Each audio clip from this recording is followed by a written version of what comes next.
विज्ञान कथा लेखक आर्थर सी क्लार्क ने कहा था, कोई भी पर्याप्त रूप से उन्नत तकनीक जादू से अप्रभेद्य है। लेकिन जैसा कि हम जानते हैं, जादू का इस्तेमाल अच्छे और बुरे दोनों तरह के नतीजों के लिए हो सकता है। बिल्कुल, और यही दुविधा एक तरह से आज हमारी बातचीत के केंद्र में है, खासकर जब हम अंतरिक्ष से मिलने वाले इंटरनेट की बात करते हैं। इस चर्चा में स्वागत है। आज हम तेजी से बढ़ते सैटेलाइट इंटरनेट क्षेत्र पर गहराई से नजर डाल रहे हैं, और खास तौर पर उन देशों के लिए इसके क्या मायने हैं जो राजनीतिक या आर्थिक रूप से थोड़े नाजुक दौर से गुजर रहे हैं। हाँ, और ये विश्लेषण ऑब्जर्वर रिसर्च फाउंडेशन यानी ORF में छपे एक लेख पर आधारित है जी। और ये विषय उन लोगों के लिए खास तौर पर अहम हो सकता है जो UPSC की तैयारी कर रहे हैं। मतलब ये मेंस और प्रीलिम्स दोनों के लिए महत्वपूर्ण जानकारी दे सकता है। हाँ, और आम जानकारी के लिहाज से भी ये काफी दिलचस्प है। सही कहा जी। तो आज हम क्या करने वाले हैं? हम कोशिश करेंगे समझने की कि ये नई तकनीक जोड़ने और विकास करने के कितने वादे करती है, और दूसरी तरफ इसके जोखिम क्या हैं। जैसे भारी आर्थिक बोझ पड़ सकता है, देशों की अपनी संप्रभुता अपने फैसले खुद करने की आज़ादी वो कम हो सकती है, और यहाँ तक कि एक नई किस्म के उपनिवेशवाद का भी खतरा है। हाँ, तो चलिए शुरू करते हैं सेक्टर की बढ़ोतरी से ही। आंकड़े देखें तो वैश्विक सैटेलाइट संचार का बाजार बहुत तेजी से बढ़ रहा है। अनुमान है कि ये 2023 में करीब 133 बिलियन अमेरिकी डॉलर का था और 2035 तक 218 बिलियन अमेरिकी डॉलर तक पहुंच जाएगा। ये लगभग 4% की सालाना बढ़ोतरी है। 4%? अच्छा। और इस उछाल के पीछे क्या कारण है? क्यों बढ़ रहा है इतना? देखिए, कई वजह हैं।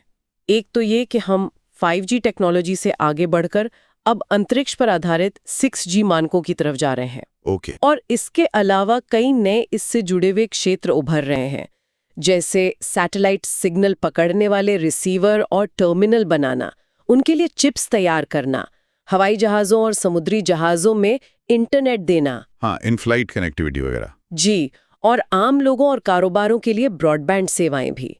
तो ये सब मिलकर इसे बढ़ा रहे हैं। ये तो स्वाभाविक लगता है कि जो देश स्थिर हैं, विकसित हों या विकासशील, जहां कानून का राज चलता है और जो अपनी और दुनिया की सुरक्षा को लेकर सजग हैं, वो इस टेक्नोलॉजी का सही तरीके से इस्तेमाल कर सकते हैं। इसमें कोई हर्ज नहीं लगता। बिल्कुल, लेकिन असली चिंता तब शुरू होती है, जैसा कि ORF का लेख इशारा करता है, जब राजनीतिक और आर्थिक तौर पर कमजोर देशों के कुछ समूह, चाहे वो सरकार में हो, विपक्ष में हो या कोई और ताकतवर गुट, वो ऐसी सैटेलाइट इंटरनेट व्यवस्थाओं को लाने में बहुत दिलचस्पी दिखाते हैं। खासकर तब जब उन देशों में अंदरूनी हालात ठीक ना हो या नागरिक अशांति का माहौल हो। और ऐसे कई देशों में इंटरनेट की हालत तो पहले से ही खराब होती है, या तो मिलता ही नहीं, या फिर मिलता भी है तो बहुत धीमा और सरकार की कड़ी निगरानी में। बिल्कुल, ये वो इलाके हैं जहां इंटरनेट कनेक्टिविटी लगभग न के बराबर है। ऐसे में स्टारलिंक जैसी कंपनियां जो कम विलंबता यानी लगभग बिना देरी के चलने वाला और उच्च बैंडविड्थ यानी तेज रफ्तार वाला इंटरनेट देती हैं, वो इन ताकतवर गुटों को बहुत आकर्षक लगती हैं। ये कनेक्टिविटी का एक आसान, फौरन मिलने वाला जरिया नजर आता है। तो फिर उसमें दिक्कत क्या है? अगर कनेक्टिविटी मिल रही है, लोगों को फायदा हो रहा है, तो यह तो अच्छी बात होनी चाहिए। हाँ, पर यहीं पर मामला थोड़ा पेचीदा हो जाता है। देखिए, लेख के मुताबिक जो गुट इन सेवाओं को लाने के लिए उत्सुक हैं, वो इसके गहरे नतीजों को जानते हुए भी आगे बढ़ते हैं। अच्छा, जैसे कि? पहला बड़ा जोखिम ये है कि इस इंटरनेट से जो भी डेटा बनेगा, उस पर उनका अपना कोई नियंत्रण नहीं रहेगा। सारा कंट्रोल विदेशी कंपनी के पास होगा। ओह, ये तो बड़ा पॉइंट है। और दूसरा ये कि उनका देश अपनी दूरसंचार, इंटरनेट और डिजिटल संप्रभुत्व खो देगा। मतलब इंटरनेट और संचार के मामले में वो पूरी तरह बाहरी ताकतों पर निर्भर हो जाएंगे। तीसरा, वो इन सेवाओं को अपने देश के कानूनों के हिसाब से रेगुलेट नहीं कर पाएंगे।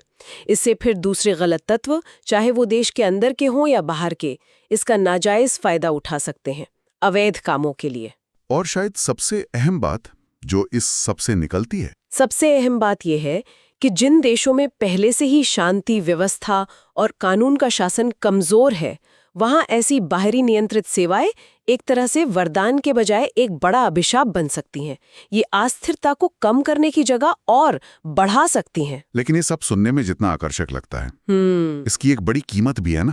ये तकनीक सस्ती तो बिल्कुल नहीं होगी। ये लेख में साफ बताया गया है कि कई नाजुक कहे जाने वाले देशों में, खासकर ग्रामीण इलाकों में, लोगों की औसत महीने की कमाई 100 से 150 अमेरिकी डॉलर, मतलब करीब 8,000 से 12,000 रुपए, इससे भी कम होती है। और स्टारलिंक जैसी सेवाओं के लिए उपकरण की कीमत? हाँ, वहीं स्टारलिंक का एक टर्मिनल ही करीब 500 से 600 अमेरिकी डॉलर का है। ओह, यानी लगभग 40 से 50,000 रुपए। जी, और फिर हर महीने का सब्सक्रिप्शन शुल्क अलग, वो भी 50 से 150 डॉलर तक, मतलब करीब 4,000 से 12,000 रुपए हर महीने। बाप रे, मतलब महीने का खर्च ही कई घरों की पूरी आमदनी से ज्यादा। बिल्कुल, यही तो मुश्किल है। और ये तो सिर्फ शुरुआती और मासिक खर्च हुआ, इसके रख रखाव मेंटेनेंस का खर्च भी तो होगा। हाँ, बिल्कुल।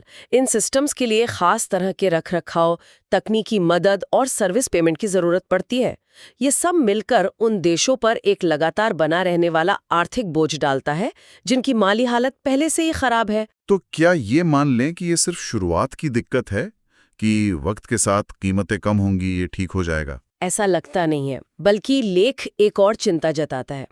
हो सकता है कि कई विकासशील देशों की सरकारें अपना टैक्स रेवेन्यू बढ़ाने के लिए, या फिर जिसे क्या कहते हैं, ग्राहकवादी भ्रष्टाचार कहते हैं, मतलब अपने खास लोगों को फायदा पहुंचाने के लिए इन सेवाओं पर और ज्यादा टैक्स या फीस लगा दें। अच्छा। इसे अभिजात वर्ग द्वारा कब्जा भी कह सकते हैं, जहां ताकतवर लोग सिस्टम का फायदा सिर्फ अपने लिए उठाते हैं। इसका मतलब ये हुआ कि जो डिजिटल खाई पहले से मौजूद है, यानी अमीर और गरीब के बीच टेक्नोलॉजी के इस्तेमाल का अंतर, बिल्कुल, वो कम होने के बजाय और बढ़ जाएगी। बिल्कुल। सैटेलाइट इंटरनेट की कीमत और आम लोगों की आर्थिक हकीकत के बीच ये जो इतना बड़ा फासला है, वो अपने आप में बहुत से लोगों को इस सिस्टम से बाहर कर देता है।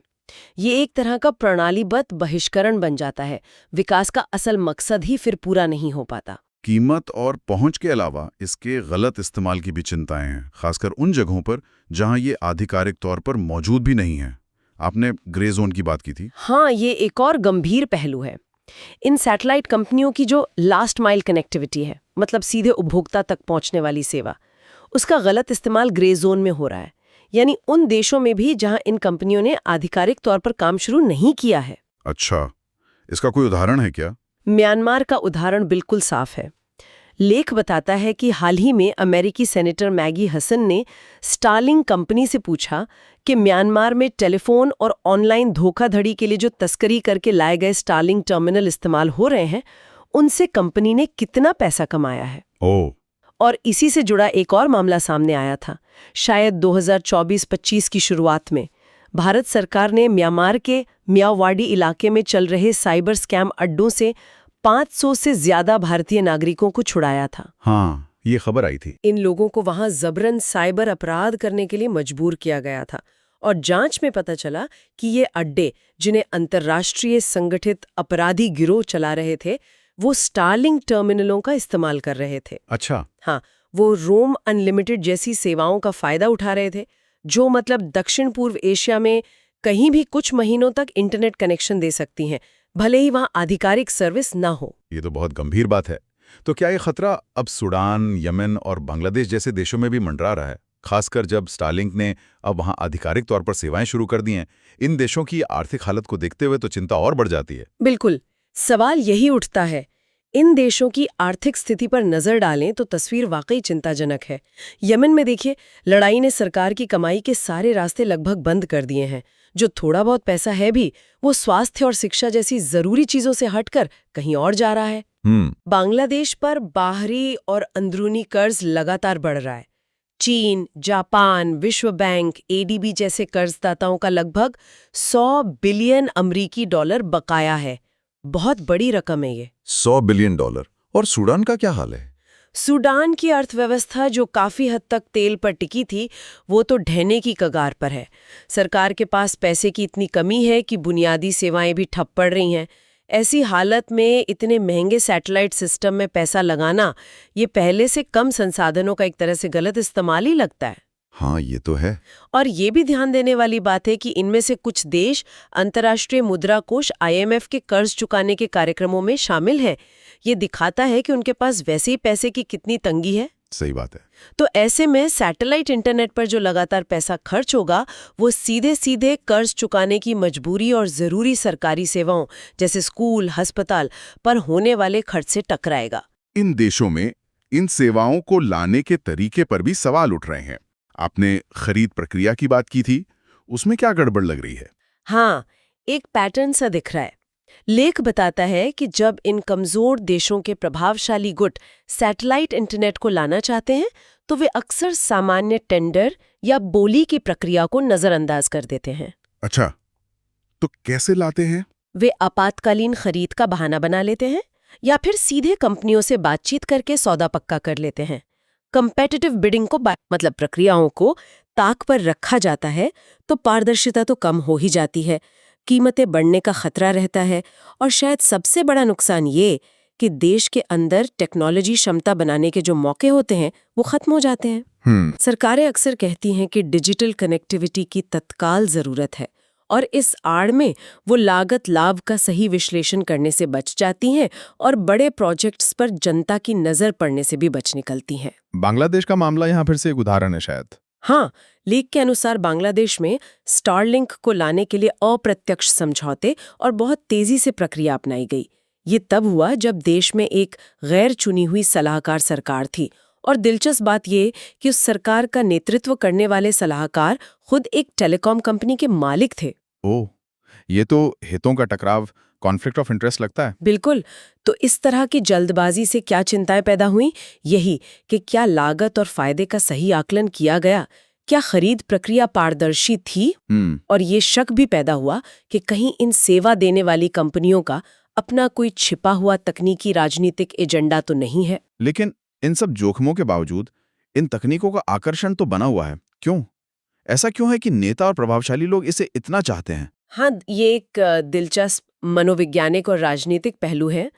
देखिए, आज के ज़माने में डिजिटल तरीके से आधुनिक दिखना ये सामाजिक रुतबा बढ़ाने का एक तरीका माना जाता है।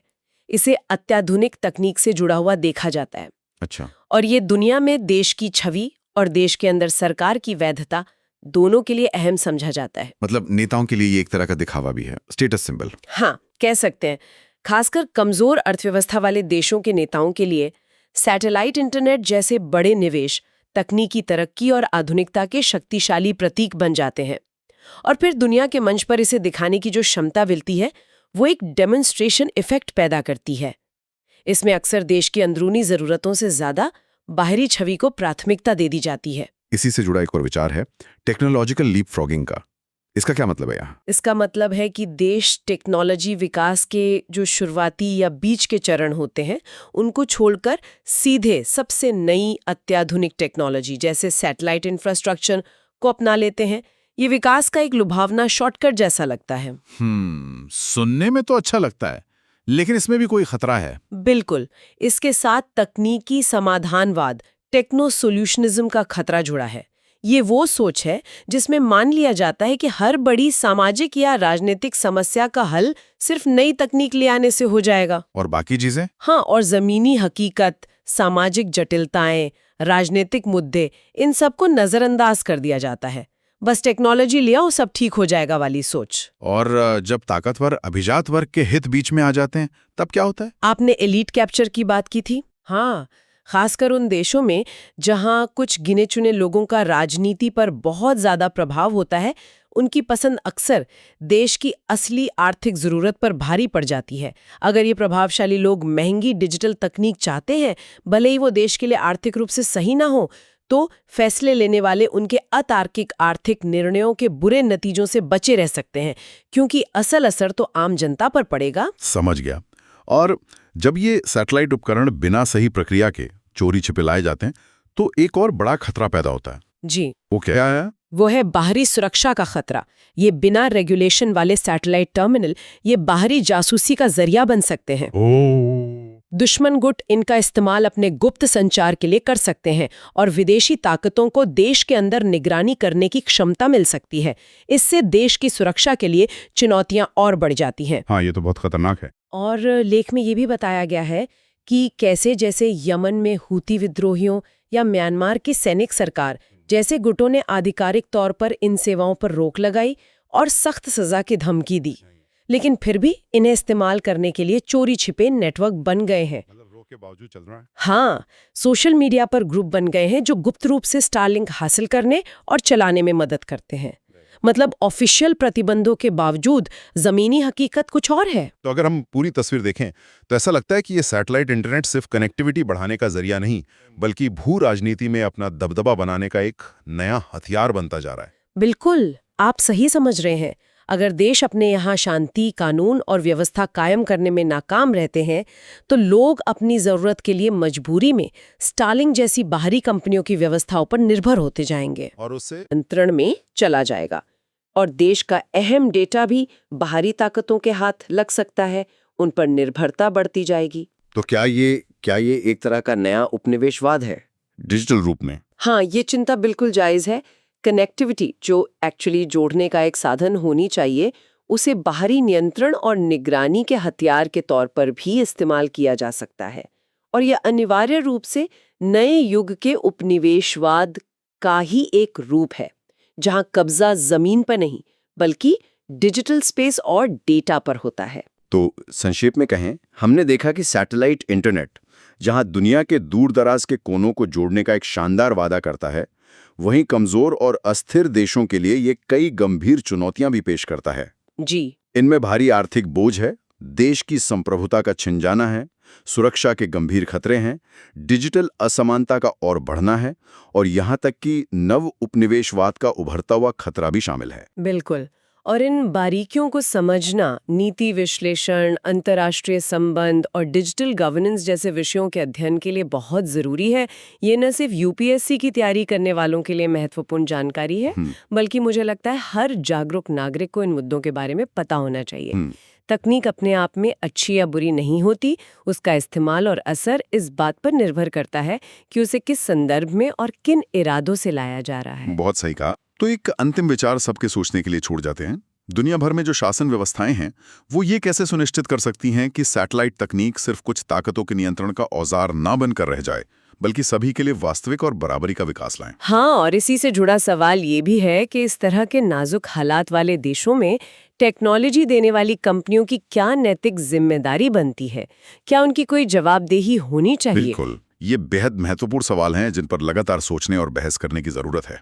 जी, अगर आपको ये चर्चा जानकारीपूर्ण लगी तो कृपया इस वीडियो को लाइक करें, हमारे चैनल को सब्सक्राइब करें, और अगर आपकी कोई सवाल या विचार हैं तो नीचे टिप्पणी में जरूर लिखें। हमें आपके फीडबैक का इंतजार रहेगा। आज की चर्चा यहीं समाप्त होती है। धन्यवाद। धन्यवाद।